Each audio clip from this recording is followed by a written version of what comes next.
I have made a journey into a form of pseudo nihilism where basically nothing really matters. The fact that I don't have kids or a wife or a girlfriend and I still live in my mom's basement and I'm about to turn 30, none of that matters at all. And I've stopped caring about those things. I genuinely chosen to feel nothing about that reality. And you may think that this is some sort of grumpy atheist talking. No, let's read the Bible real quick. If you go to the very beginning of Ecclesiastes, it says, "Vanity of vanities," says the preacher. "Vanity of vanities. All is vanity.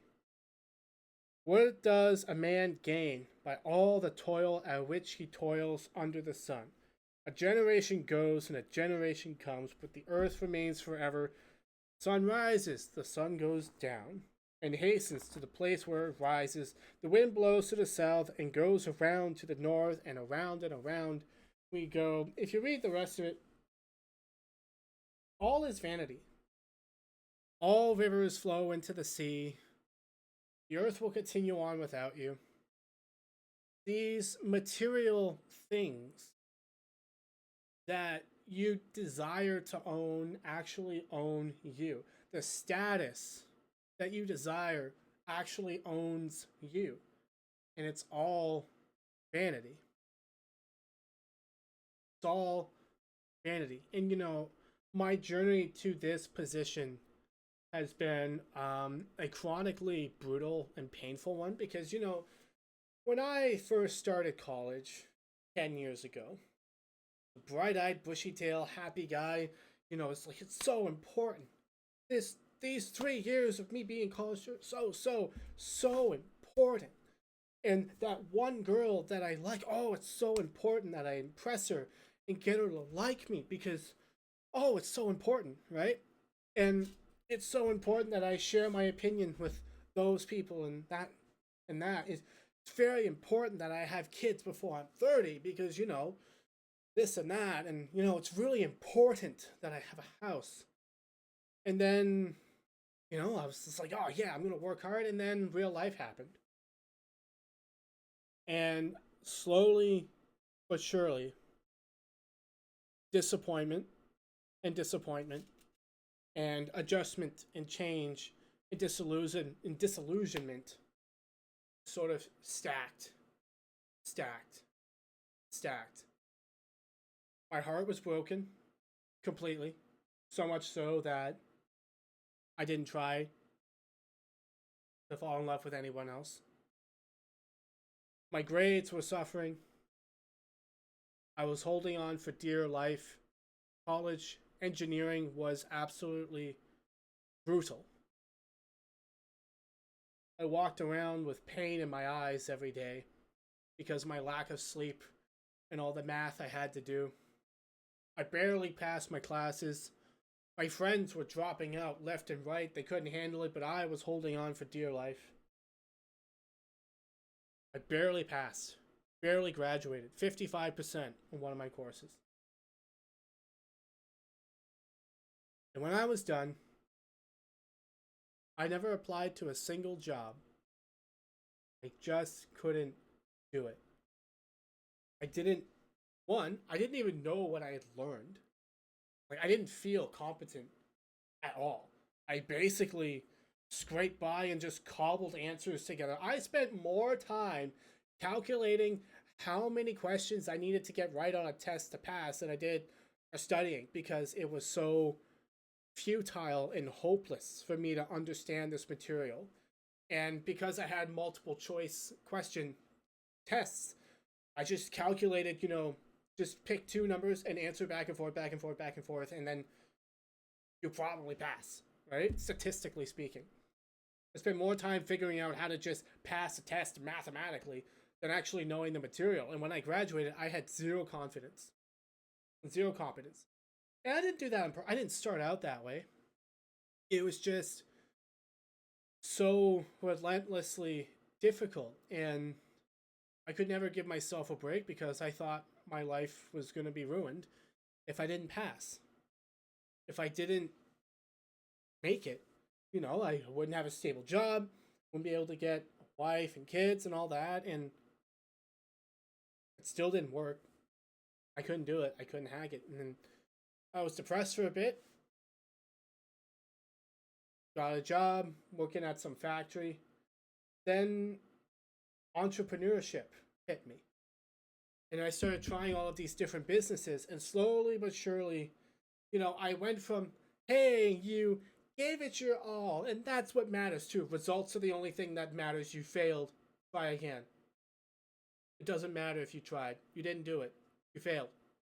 Try again. I went from, it's really about, how hard you try and the effort that you put in and the things that you learn about along the way. It's like you didn't, and I went from that to you didn't work hard enough. It's your fault. Do it again. Like life beat the poetic, romantic, beat the romanticization out of me, basically. Tried multiple YouTube channels, failed, worked multiple different jobs, worked my butt off. Moved out of my parents. That was good. Moved out, and then the economy tanked, and I lost jobs and I had to get new jobs. And long story short, I'm back in my parents' basement, about to turn 30, and you know what? None of that's important to me anymore. I stopped caring. I think maybe past me would be disappointed, but I just give him the finger. He doesn't know what he's talking about. He has no clue at all that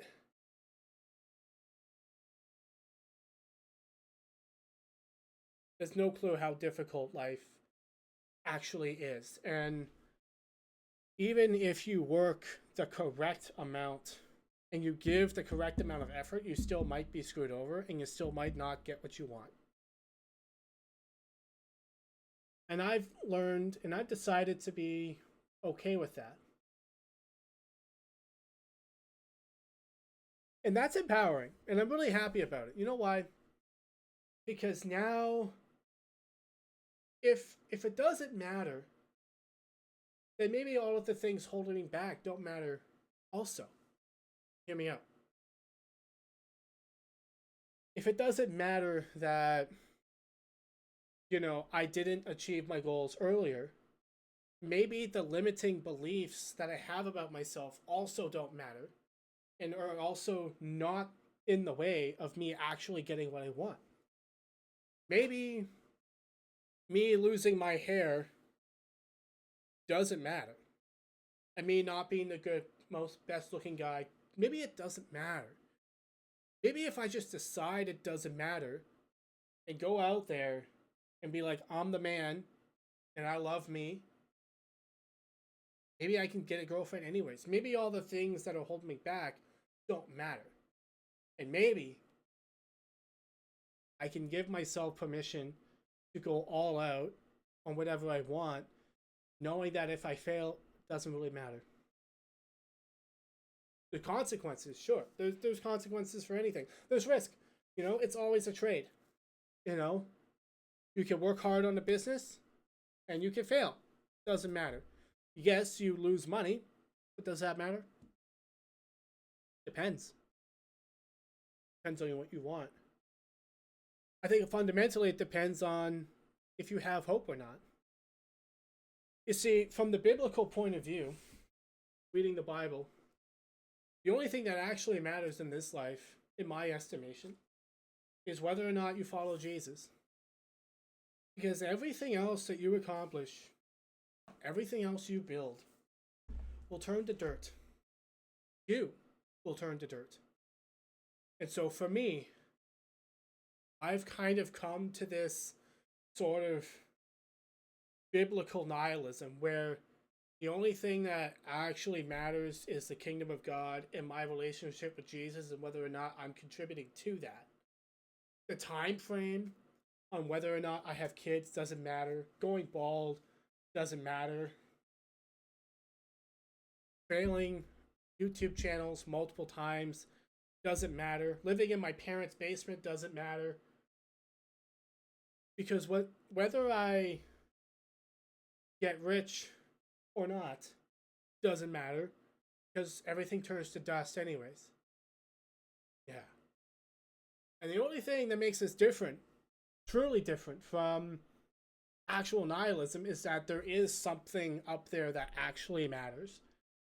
And there is an eternal hope, one that transcends your level of effort in this life. Yeah. There is an eternal, transcendent source of hope and love that is independent on your skill level and your ability to take what you want from this world. You can fail at every single thing in life and you can still make it. And I like that. I like that. You know, wannabe entrepreneurs like myself, we're listening to Alex Hormozy and Gary Vee and all of those things. I love that stuff. I love the self help. I love the work hard, get up and grind, go to the gym, get a good body. I'm all about that, but fundamentally, it all turns to dust. The only thing that determines whether or not it echoes in eternity is your relationship with God. And so, if you're feeling down and you don't like where you are in life, maybe try this. Try thinking the only thing that will actually matter in the end is my relationship with God. And in light of that, everything else doesn't matter. And that means I can be okay and I can trust that I'll be okay one day. And on top of that, I can trust that my failures in the past don't matter.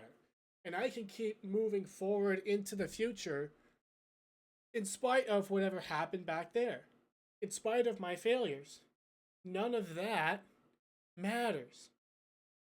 And I can be free spiritually, mentally, and emotionally to pick a goal, pick a new direction for my life, and just walk. So, like, what's stopping you? It doesn't matter. These limiting beliefs we have, it's like, oh, well, I have to have kids by this time, and I have to find a wife by this particular age, and I can't be in my mom's basement by the time I'm 30, and oh, I'm gonna turn 30. It's like, why does that matter? You see, when you expand out from life and you look at the cosmic view of the world, it's all very insignificant. I want to make sure I'm being clear. I'm not saying it's not important at all. Don't misunderstand me. It can be important. It is important. But compared to the cosmic significance of being part of the eternal kingdom of God, it's not important at all. You know what I mean?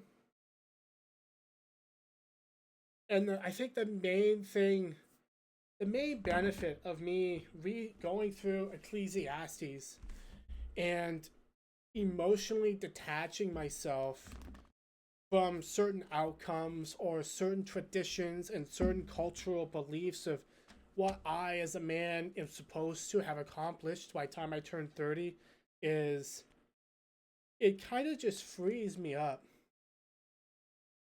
Just keep going the way that I want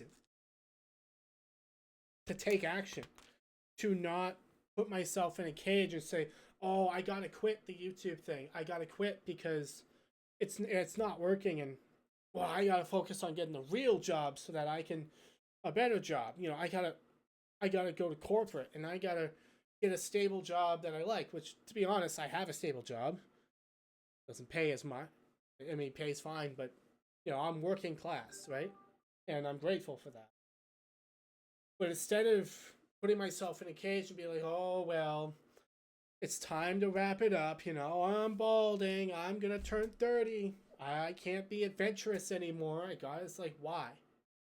Screw that. When you understand that these timelines are all imaginary, you're free to keep going. Keep doing what you want. And that's not to say that these things don't matter. You know, love, family, connection, that we know scientifically, psychologically, that's very important. Um, so I'm not by any means advocating that you just don't build meaningful relationships. Definitely don't do that. It's a terrible idea. But if you had to choose between having everything you wanted in this life and just being a part of the kingdom of God forever, I recommend you choose the latter. And in light of that, most things actually don't matter. Which means you just emotionally free yourself. Just keep moving forward. Don't judge yourself too harshly. And if you vibe with this, hit the subscribe button and help me grow this channel so that I can help out more people. And what do you think? Do you agree? Do you disagree? Let me know. I'll see you guys later. Cheers.